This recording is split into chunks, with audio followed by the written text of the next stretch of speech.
అదే RTV app వార్తల్ని క్షణాల్లో చదివే అవకాశం ఉంటుంది. ఒక న్యూస్ పేపర్, ఒక టెలివిజన్ ఛానల్ మీ చేతుల్లో ఎప్పుడూ ఉంటాయి.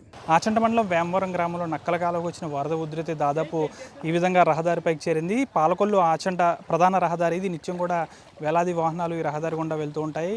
ఎప్పుడూ లేని విధంగా ఈ ఏడాది భారీ స్థాయిలో నక్కలకాలకు వరద అనేది పోటెత్తడంతో పూర్తిగా పంట పొలాలన్నీ కూడా నీట మునిగాయి. కొన్ని చోట్ల అంటే ఈ నక్కల కాలువ సమీపంలో ఉన్న కొన్ని గ్రామాలకు సంబంధించి ఇప్పటికే రైతులందరూ కూడా నారుమడులు వేసుకున్నారు. ఆ నారుమడులు కూడా నీట మునిగిన పరిస్థితి. ప్రస్తుతం నక్కల కాలువ పక్కనే ఉన్న కొంతమంది రైతులు మాత్రం నారుమడులు వేసుకోలేదు. ఎందుకంటే ప్రతి ఏడాది వరదలు కామన్గా వస్తుంటాయి కాబట్టి వరద తగ్గిన తర్వాత నార్మల్లు వేసుకుందామనే ఉద్దేశంతో వేయలేదు. కాబట్టి ఇవన్నీ కూడా దాదాపు మునిగిపోయిన పరిస్థితి. ఒక చెరువును అయితే తలపిస్తున్న పరిస్థితి అయితే మనం చూడొచ్చు. రహదారి ఏదో ఇక్కడ కాలువేదో తెలియనంతలా ఈ రహదారి అంతా కూడా ఉందని చెప్పాలి. పూర్తిగా ప్రతి ఏడాది నక్కల కాలువకి ఈ విధంగానే వరదలు వస్తున్నాయి. మా పంట పొలాలు నాశనం అయిపోతున్నాయి కాబట్టి ఏ ప్రభుత్వం కూడా మమ్మల్ని పట్టించుకోవట్లేదని అయితే రైతులు ఆందోళన వ్యక్తం చేస్తున్నారు.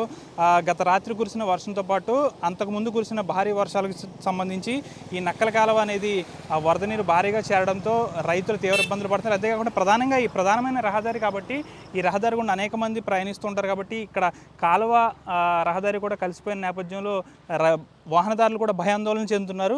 అంతేకాకుండా నక్కల కాలువ అనేది ప్రక్షాళన చేయాలి. పూర్తిగా ధవళేశ్వరం వద్ద లాకులు అనేవి పూర్తి స్థాయిలో మరమ్మతులు అనేవి చేస్తే తప్ప ఈ సమస్యకు పరిష్కారం ఉండదని కూడా రైతులు తీవ్ర ఆందోళన వ్యక్తం చేస్తున్నారు. అంతేకాకుండా పూర్తి స్థాయిలో మనం విజువల్స్లో క్లారిటీగా చూసుకోవచ్చు. ఏ రహదారి ములగని విధంగా జిల్లాలో ప్రస్తుతం అయితే ఈ రహదారి మునిగిందని చెప్పాలి. ఎందుకంటే ఇది నక్కల కాలువ సంబంధించిన పక్కన ఉన్న రహదారి కాబట్టి పూర్తి స్థాయిలో కూడా ఇదంతా మునిగిపోయిందని మనం చూసుకోవచ్చు. ప్రధానంగా రైతులు ఒక పక్క ఆందోళన వ్యక్తం చేస్తుంటే ఇటు వాహనదారులు కూడా తీవ్ర ఆందోళన వ్యక్తం చేస్తున్నారు.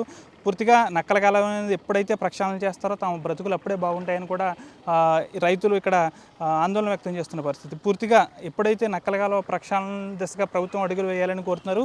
గత 5 ఏళ్లలో కనీసం ఆ కాలువల ప్రక్షాళన అయితే పట్టించుకోలేదు. కనీసం ఈ ప్రభుత్వంలో అయినా కాలువలకు సంబంధించి పూడికతీతతో పాటు ఎగువనున్న లాకులు అనేవి మరమ్మతులు చేస్తే వరదంతా ఈ పంట పొలాలతో పాటు రహదారిపైకి రాకుండా ఉంటుందని అయితే ఇక్కడ స్థానికులతో పాటు రైతులు కూడా చెప్తున్న పరిస్థితి. వీడియో జర్నలిస్ట్ శేఖర్తో మన ఆర్టీవీ పశ్చిమ గోదావరి నుంచి. మరిన్ని వీడియోస్ కోసం ఛానల్ ని సబ్స్క్రైబ్ చేయండి. లేటెస్ట్ అప్డేట్స్ కోసం వాట్సాప్ ఛానల్ ని ఫాలో చేయండి. అండ్ లింక్ డిస్క్రిప్షన్ లో ఉంది.